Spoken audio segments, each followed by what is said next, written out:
When we visited the residents of Saunders Trace last week, they weren't able to sleep because of heavy machinery working late into the night.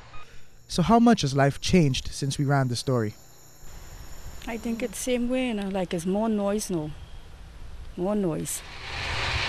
The Ministry of Energy released a statement saying that SORT officers were being sent to investigate.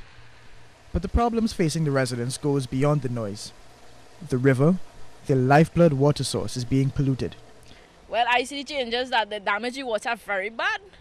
That they dig up in the water ain't running or nothing. Environmentalist Gary Aboud says beyond quarries, it's the building of roads by quarriers that's affecting rivers all over this country. He took us to Kumako, where roads have been widened to accommodate the large trucks that go by. However, these makeshift roads are now sinking and debris falls into our riverbeds. All quarries are problems, legal or illegal, because all quarries affect our water table.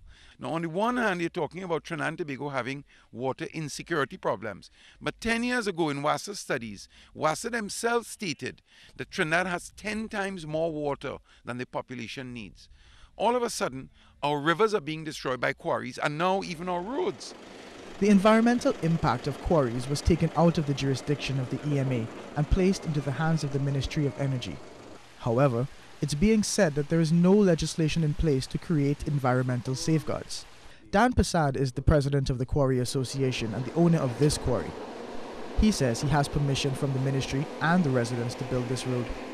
His association teaches its members all about protecting the environment.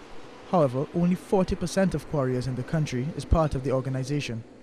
So we feel strongly that they should be guided by the association and the Ministry of Energy, who controls us.